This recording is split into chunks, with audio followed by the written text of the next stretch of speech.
Graça e paz, bom dia, povo de Deus. Estamos aqui para mais uma jornada de lições e eu agradeço a sua presença, agradeço por estar aqui neste momento, né? Nesse momento que você está, não sei se está almoçando, se está ali sentado no sofá ouvindo esta palavra, se está na sua casa, se está no carro, mas eu te agradeço pela sua companhia. E antes de começarmos, não se esqueça de deixar o seu like, compartilhar essa mensagem, porque quando você compartilha, o YouTube entende que essa mensagem é relevante e assim você me ajuda a abençoar mais pessoas.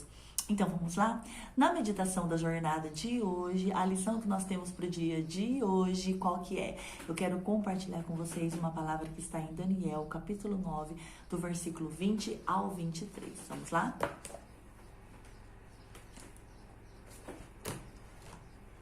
Daniel, capítulo 9, do versículo 20 ao 23, diz assim: Estando eu ainda falando e orando e confessando o meu pecado e o pecado do meu povo Israel, e lançando a minha súplica perante a face do Senhor, meu Deus, pelo monte do meu Deus, estando eu, ainda falando na oração, o homem Gabriel, que eu tinha visto na minha visão ao princípio, veio voando rapidamente e tocou-me a hora do sacrifício da tarde. E me instruiu, falou comigo e disse: Daniel, agora saí para fazer-te entender o sentido. 23. No princípio das tuas súplicas saiu a palavra e eu vim. Só até aqui, amém?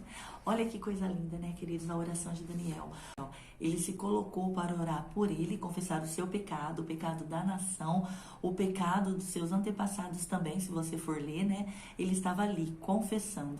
E nós sabemos que o mundo espiritual se move por palavras, que a palavra tem poder. Lá em Provérbios, né, nós podemos ver em Provérbios no capítulo 18, no verso 21, diz que a morte e a vida estão no poder da língua, e aquele que a utiliza, que bem a utiliza, comerá do seu fruto, né? Tiago também fala muito sobre o poder da língua, e aqui Daniel soube usar, né? Soube usar esse poder das palavras.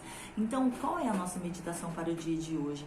Como eu quero continuar falando sobre unidade, sobre algo que nós temos que estar unidos, né? Unidos num só propósito, num só objetivo, né? Que é a salvação de almas. Eu quero trazer aqui o exemplo de Daniel, porque Daniel, ele se colocou para orar não só por ele, mas também por uma nação. Nós, como povo de Deus, nós precisamos nos posicionar em relação a isso. De que maneira? Nos posicionando a abençoar as outras pessoas. Porque se o mundo espiritual, ele funciona, né? E ele reage através da palavra, nós podemos ver aqui no verso 23 que o anjo falou assim, ó, no princípio das tuas súplicas saiu a palavra e eu vim.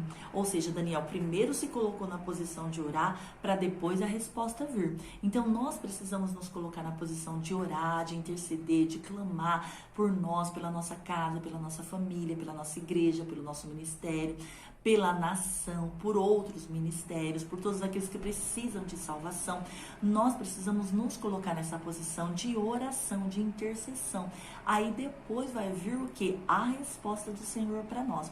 Mas infelizmente muitos não sabem usar a língua de forma correta, né? Como nós vínhamos já falando. E eu até falei para vocês que às vezes em vez de abençoar, a gente amaldiçoa. E esse não é o papel da igreja. O papel da igreja é abençoar.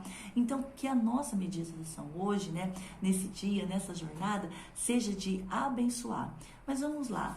Para falar sobre unidade, eu gostaria de trazer primeiro o que é a unidade. A unidade é a qualidade do que é único, tá? Ou seja, do que é único por oposição de pluralidade. Qual que é o propósito e o objetivo da igreja? É um só, salvação em Jesus Cristo, mostrar o caminho, a verdade e a vida que é Jesus. Não falo de religião, não falo de placa, falo de Jesus, falo de uma pessoa e essa pessoa se chama Jesus Cristo. Então o propósito da igreja, do corpo de Cristo, de todos aqueles que professam o nome do Senhor, é falar do que? De uma pessoa, e essa pessoa é Jesus Cristo. Então, se há oposição à pluralidade, nós estamos falando de Jesus. Então, nosso objetivo precisa ser Jesus, né? Salvação em Jesus, libertação em Jesus, amor em Jesus, redenção em Jesus, juízo em Jesus. Tudo voltado para Jesus, tá? Outra coisa, o sinônimo, né, de unidade, olha que coisa linda, é igualdade, identidade, harmonia e concordância. Agora a pergunta é, será que no meio cristão existe essa igualdade em relação a falar do amor de Cristo? Nós precisamos entender, e a palavra mesmo já diz, que quem convence o homem do pecado, da justiça e do juízo é o Espírito Santo de Deus. E o mais interessante disso, como eu já falei no outro vídeo, é que Jesus, quando as multidões iam até Jesus, Jesus falava, Jesus instruía e não obrigava ninguém a fazer nada, né? Tanto que teve um momento ali que Jesus trouxe uma palavra muito dura quando ele falou sobre ele ser o pão do céu, de comerem a sua carne, que alguns discípulos se escandalizaram e falaram, não, essa palavra é muito dura, vamos voltar, né? Vamos voltar para trás, porque isso aí não é para nós. Muitos desistiram ao longo do caminho. Por quê? Porque não compreenderam. Então, nós precisamos entender que existe igualdade na unidade, existe uma identidade na unidade, existe uma harmonia, uma concordância. E será que nós, como povo de Deus, estamos abraçando isso? Por que identidade? Porque nós precisamos saber quem somos em Cristo Jesus. Nós somos filhos. Eu acho que independente de ser pastor, evangelista, missionário, missionária, apóstolo, independente de tudo isso, primeiro, nós somos filhos e filhas, né? Então, antes de todos os títulos, a nossa primeira identidade, o nosso primeiro título é de filho, é de herdeiro de Deus e cordeiro com Cristo. Isso precisa ficar claro, né? Quando a gente entende isso, como eu falei no Salmo 133, no outro vídeo, nós entendemos que somos família e precisa haver uma harmonia naquilo que falamos, uma harmonia naquilo que ensinamos. Outra coisa, precisa ter concordância. É interessante que Daniel, ele se colocou, né? Ele confessou o seu pecado, olha lá, falando e orando e confessando o meu pecado, o pecado do meu povo Israel e lançando a minha súplica. Olha que coisa mais linda. Então, que nesse dia nós possamos orar por nós possamos orar pela nossa nação, nós possamos orar pela nossa família, nós possamos orar e abençoar o nosso ministério. E se existe algo que você não concorda, ore. Peça ao Senhor, confesse, né? Mas não fale as 4 vezes, mas fale para o Senhor. Dirija a sua oração à pessoa certa. Que haja entre nós, o povo de Deus, essa igualdade, essa identidade, essa harmonia, essa concordância em nos abençoar. Porque se eu não concordo com algo, o que eu faço? Eu vou orar. Se eu não... porque eu acho que está errado, eu vou orar. Né? Vamos usar a nossa língua, como diz a palavra de Deus, para abençoar o nosso próximo. Então, o nosso desafio de hoje, né, é sobre essa questão de entender o que é essa unidade. Unidade é estarmos em igualdade, é termos uma identidade bem definida em Cristo, de filho e de filha. Eu não vou falar mal do meu irmão, eu vou defender o meu irmão. Mas o teu irmão está errado, mas eu defendo o meu irmão, porque o propósito do meu irmão é Jesus Cristo, é a verdade, é os princípios. Mas você concorda? Tem coisas que eu não concordo com o meu irmão, mas eu não sou juiz dele. Não, eu não sou juiz do meu irmão, então que isso fique bem claro.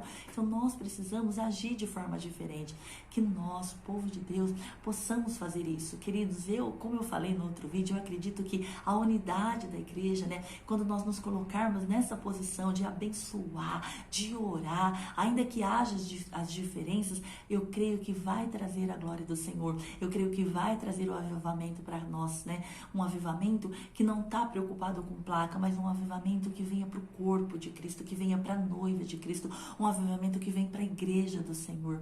Então, para nossa meditação na jornada de hoje, é que nós venhamos a seguir o exemplo de Daniel, confessar o nosso pecado, o pecado da nossa nação, o pecado dos nossos antepassados, da nossa família, nos colocar verdadeiramente ali como intercessores, suplicando pelos outros, né? Pedindo para que Deus tenha misericórdia, pedindo para que Deus abra os olhos aonde há mentira, onde há engano, onde há erro, pedindo para que o Senhor nos dê sabedoria para orar, para abençoar, para interceder, né? Quando nós nos colocamos assim, a resposta do Senhor, ela chega, a resposta do Senhor, ela vem. Então, que nesse dia você se coloque como um intercessor pela sua casa, pela sua nação, pela sua família, por você, né? Que você use os seus lábios para abençoar, Amém? Então, essa é a nossa mensagem de hoje, a nossa meditação, que esta palavra possa falar ao seu coração e que você pratique a palavra de Deus, né? Porque a palavra diz que se nós não praticarmos, nós somos como a onda levada de lá para cá, inconstantes, mas não, que possamos firmar as nossas raízes, né, em Cristo Jesus e que possamos colocar o quê? Firmar a nossa casa sobre a rocha. Então, que você pratique, porque aquele que pratica é como uma casa que está firmada, solidificada sobre uma rocha. Pratique esta palavra, viva isso na sua vida, abençoe. Amém? Deus abençoe a sua vida. Não se esqueça de deixar o seu like, compartilhar essa mensagem. Quando você compartilha, o YouTube entende que ela é relevante. Assim, não somente eu, mas você, nós conseguimos abençoar mais pessoas. Deus abençoe a sua vida e até a nossa próxima jornada de lições. Deus abençoe você.